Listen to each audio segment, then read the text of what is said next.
How do you respond to your kids' OCD behaviors? In this episode, I share lessons from my dog trainers that you can immediately apply as you help your child get to the other side of OCD. So please listen and learn, even if you're not a dog person. Are you the parent of a college-age kid with OCD? Welcome to the OCD Power Parenting Podcast. Here you'll find information to help you launch your child into a purpose-filled, meaningful adult life. You can go to bed at night with the certainty that you are doing everything in your power to reconnect with the amazing person your child is, release your child from the grips of OCD, and reinvent a more hopeful tomorrow. I'm Dr. Vicki Rackner, your host. I share my experience as the mother of a child diagnosed with OCD when he was in college, as a physician, and as a coach, with 2 decades of experience helping my clients enjoy higher levels of performance. Let's dive into today's episode. I'm an animal lover. For most of my life, I've had cats and fish and bunnies. When my son was in preschool, he launched a campaign to persuade me to adopt a dog. Now, even though my son's official OCD-related symptoms did not emerge until he was about 17, he popped out of the womb with determination. And he was relentless about his desire to have a dog.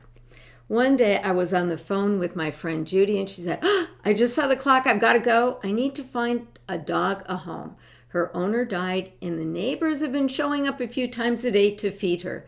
They said that if she doesn't have a home by the end of the week, they're taking her to the pound where she'll likely be euthanized. I felt like this was divine intervention. I said, Judy, do you think this dog would be a good fit for our family? And Judy said, I think she would be perfect. She's a 7-year-old chocolate lab, and she is lovely. Well, this is how Elvira came to be part of our family. Elvira seemed perfect in every way. She was well-behaved and a joy to be around. She had this amazing ability to read people. One day I took her to the field across the street to play catch in an open field, and I saw a young boy and his mother. The boy was approaching Elvira, and the mom was trying to stop him. I yelled to her, "It's okay, my dog loves kids." The boy started interacting with Elvira, and I looked over at the mother who had tears in her eyes. I said, "What's wrong?" And she said, "Well, my son's autistic, and I can't remember the last time he spoke." And there he was, talking to Elvira. Well, once Elvira was with us for a few months, there was trouble in paradise. When we were out walking, Elvira started growling at dogs we passed. At first, it was a low-volume, deep rumble, but over weeks it got louder and sometimes her lips curled. I started dreading our walks and found myself walking in places and at times when we were least likely to run into other dogs. I mentioned this to Judy, who suggested I consult with her dog trainer, Becky, which I did. She watched how Elvira and I interacted with each other. She watched us leave the house for a walk. Then she got her own dog out of the van so she could see how both dogs reacted as they walked past each other. Then Becky gave me her assessment. She said, "You have a great dog. Elvira is very polite and very smart. I think her behavior around other dogs is an expression of fear. My guess is that her first owners were people who bought her as a hunting dog, and many of these people treat their dogs like biologic property. I could imagine a situation in which Elvira was tied up as a puppy and another dog attacked her. That's something that sets up a life of fear of dogs." Becky continued, "Here's why you didn't see this behavior until Elvira was with you for a while. When you adopted her, she deferred to you as the pack leader. However, you're new to dogs, and you unwittingly communicated to Elvira that you saw her as the pack leader. And based on her interaction with my own dog, she is a strong alpha. Now, I can see and feel your anxiety when it came time for the walk. Elvira can feel it too. She's thinking, my pack doesn't feel safe when we're walking. I'm going to step it up. You can see why she would be growling at dogs. Fixing this is simple. You just need to step up and be the pack leader. Then Becky showed me how. I was to go outdoors first. I would feed Elvira after I ate. She would need my permission to get in and out of cars. Then Becky gave me specific exercises to make walking easier. The first step, even before I got the leash out, was to take a deep breath and tell myself, "You've got this." This would replace the daily anxiety with calm. Once we were out on the walk and I saw another dog approach, I would have Elvira sit. When the dog was about to pass, I would instruct her to look at me to distract her. Then I would reward her.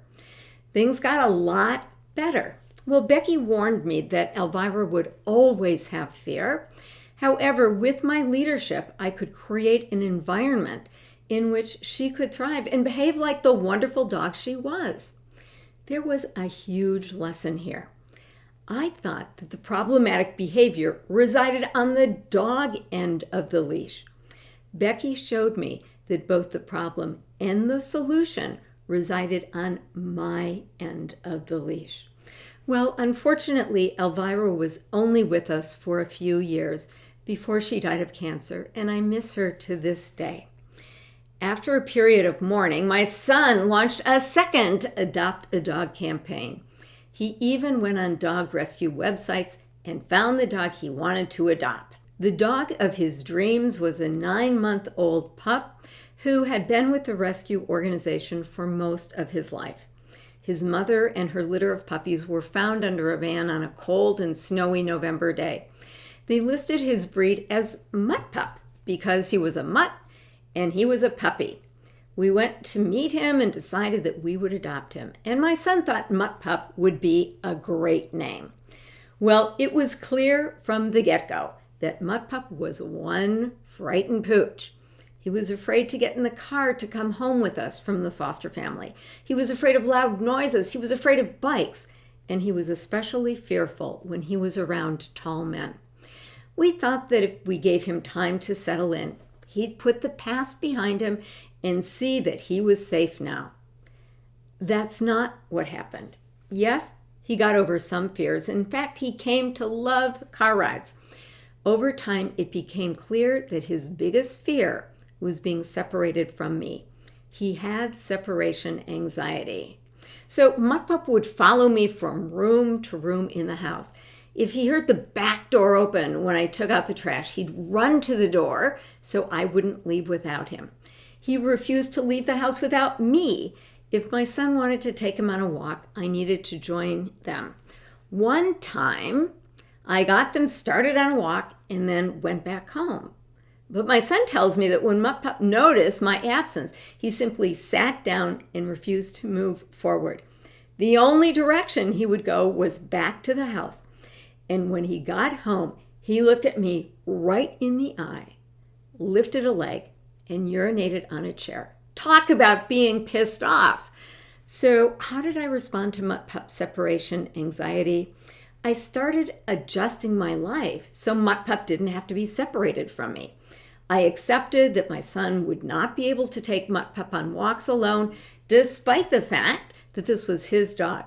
I accepted that I would take Mutt Pup with me when I went in the car. And then one gray weekend afternoon, I got the wake-up call. I left Mutt Pup in his kennel to go running at the high school track. As I was on the second mile, I saw a big black mass running towards me. Mutt Pup had escaped from his kennel, opened the house door, and followed my scent to the track. He crossed busy streets and he could have been killed by a car. Now, this was not the first time Mutt Pup got out of the house. If it was too hot or too cold to take him in the car when I went shopping, I would often come home and find him in the driveway. My neighbors called him Houdini. Mutt Pup's anxiety was running our lives. I started feeling like a hostage in my own home. Most importantly, I knew Mutt Pup was suffering.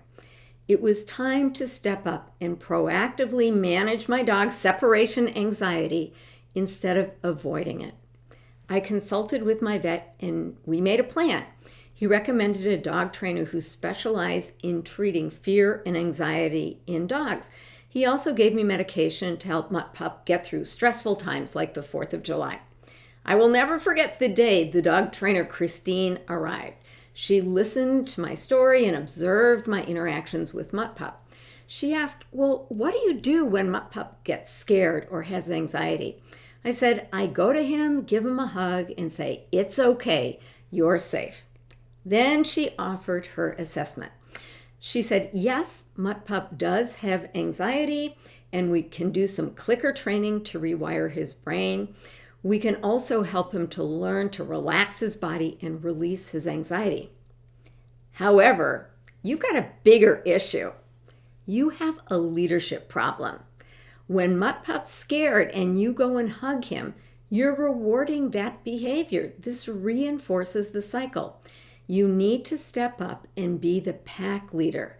That means remaining calm when emotions around you are high. It means acting in a way that will help Mutt Pup learn how to manage his anxiety. This was déjà vu all over again. Once again, I saw the situation in which the problematic behavior resided on the dog end of the leash. And once again, the trainer said that both the problem and the solution resided on my end of the leash.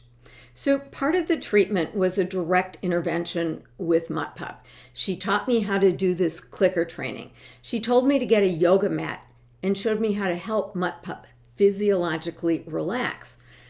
Christine also gave me pointers for leading with calm, assertive energy. Things changed. They got better. I have no question that the clicker training and the relaxation helped Mutt Pup. However, I believe that stepping into effective leadership is the single most important intervention that turned our situation around. How do I know? Well, Mutt Pup regularly challenges my leadership. When I back down, I notice that his troubling behaviors associated with separation anxiety re-emerge. Well, my pets enrich my life, and I want to enrich theirs. 2 different dog trainers managing 2 different sets of behavioral issues told me the same thing. Calm, assertive leadership makes a difference. As a family leader, it's my job to create the circumstances that will optimize my family members' ability to evolve into the best versions of themselves. I'm a big gardener. It's fun to buy all the new plants. However, the investments I make in the quality of the soil and the efforts to weed make the biggest impact on my garden. Leadership is like investing in the soil. Both dog trainers were telling me to pay attention to the soil, create an environment in which my 4-legged family members can grow and thrive, become the architect of change. Well, we all want our kids to be launched into successful, fulfilling adult lives, and OCD can threaten that dream.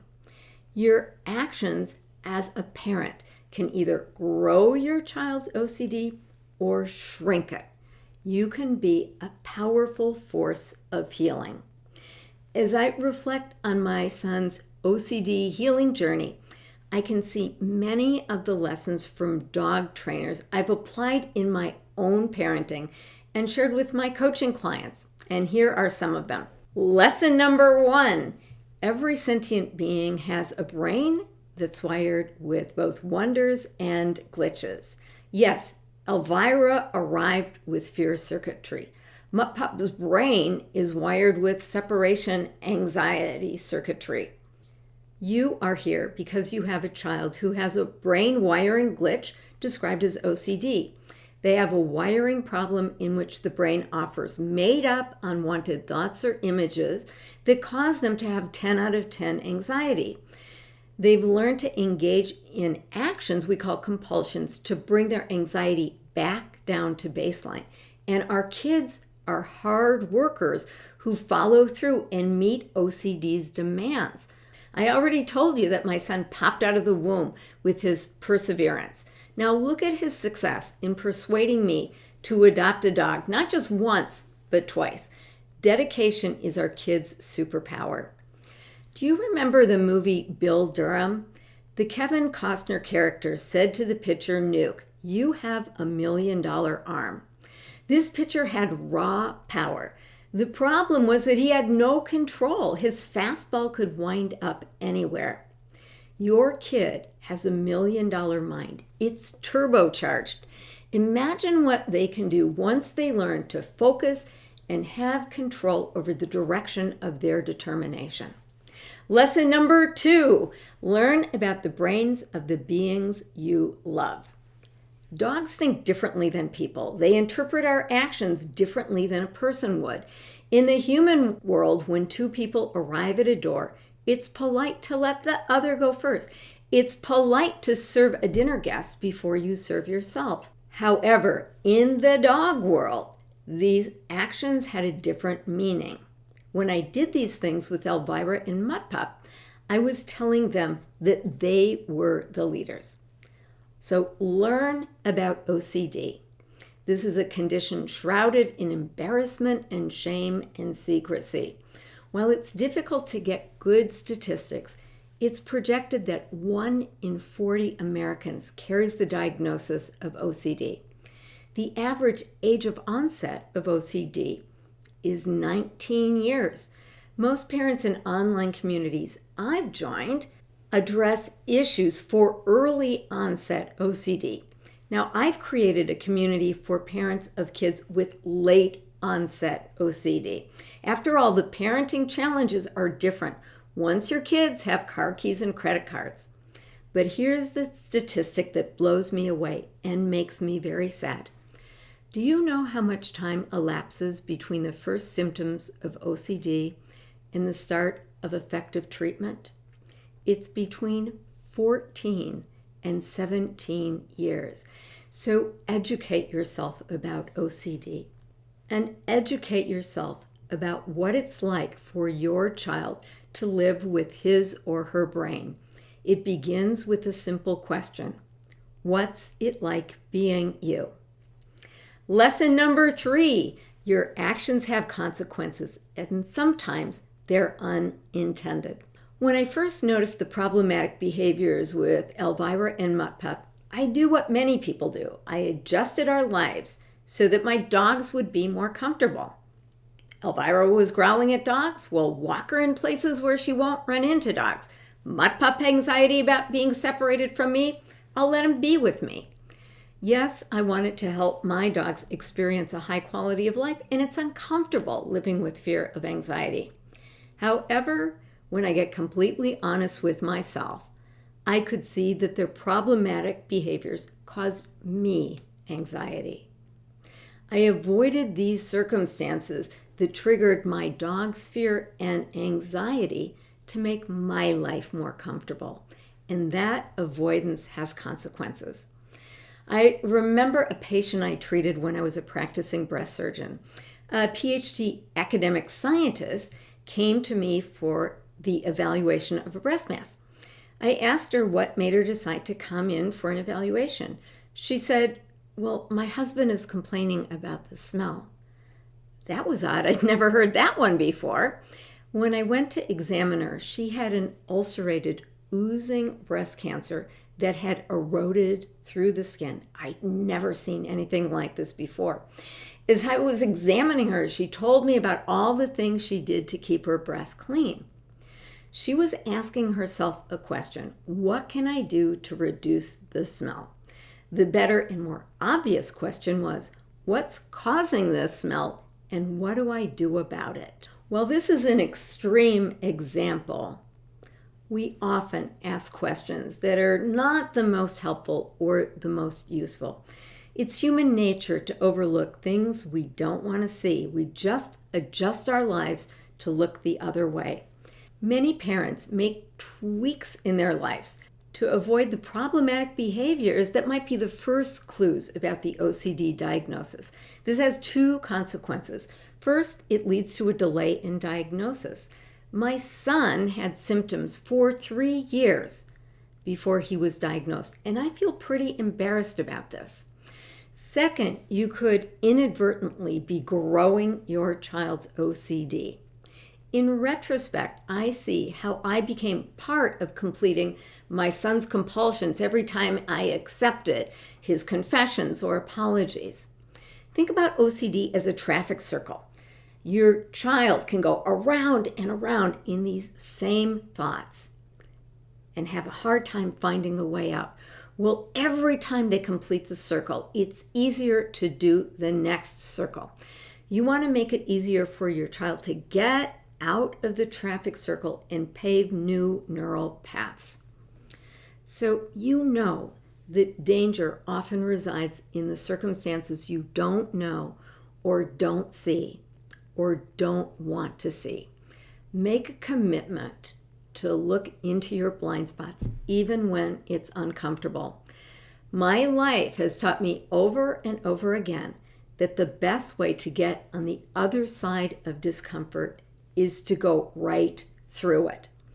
Be willing to lean into your own discomfort triggered by your kid's OCD. Let's think for a minute about the hard work we're asking our kids to take on. We coach them to recognize their obsessive thoughts, resist the urge to perform their compulsions, and lean into the anxiety. We can model the changes we want to see in our kids. How can we expect our kids to take on the hard work of consciously managing their brains if we're unwilling to do the same work ourselves? Lesson number 4, assume family leadership. In both Elvira's life and Mutt Pup's life, I saw the problem as behavior that resided on the dog side of the leash. My trainers told me that both the problem and the solution resided on my side of the leash. Now, you don't have control over your child's brain wiring. They've got OCD. However, your willingness to step up and assume family leadership may well be the single most powerful intervention in your child's life. Stephen Covey says, leadership is communicating to others their worth and potential so clearly they come to see it in themselves. This is what we can do for our kids. We can remind our kids of their gifts. We can hold out the optimistic vision of a more hopeful tomorrow when they cannot see it for themselves.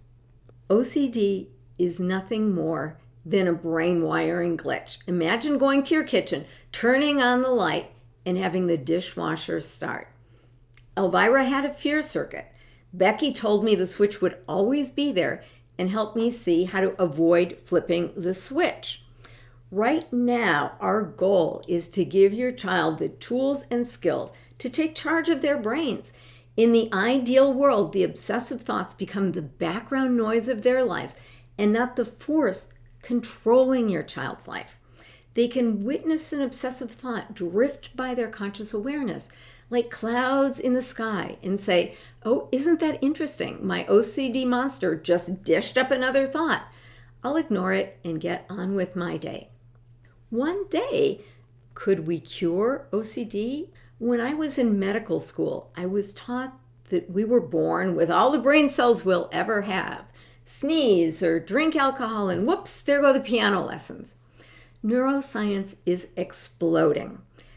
We have learned that the brain has the ability to change and grow. This is called neuroplasticity. I advise that you as the family leader do the simple things that promote brain health. I'll review those things in a separate podcast. This will make it easier for your kids to do the hard work of managing their minds and for you to do the hard work of assuming calm leadership in your family. However, this leads to a bigger question. We can hire electricians to fix kitchen wiring problems. One day, will we be able to cure OCD by rewiring the brain? Well, I invite you to hear the remarkable story of neuroanatomist Dr. Jill Bolte-Taylor in her book or TED Talk, My Stroke of Insight. Dr. Bolte-Taylor was a Harvard scientist studying the brain. One morning, a blood vessel ruptured in the left hemisphere of her brain, and she witnessed the evolving loss of function of her left brain. On the morning of the hemorrhage, she could not walk, talk, read, write, or recall any part of her life. Over 8 years, she recovered all function. How did this happen? It defies our model from recovery from strokes. I believe that in your child's lifetime, we will be able to cure OCD. Until then, please remain open to the possibility that one day your child might say, OCD is the best thing that ever happened to me. It gave me the skills and tools to help me get the things I really want in life. Trust that today you have the power to help your kids evolve into the best version of themselves and live meaningful, fulfilling adult lives. This is Power Parenting. Well, thanks for stopping by. I hope that you found value in this podcast episode.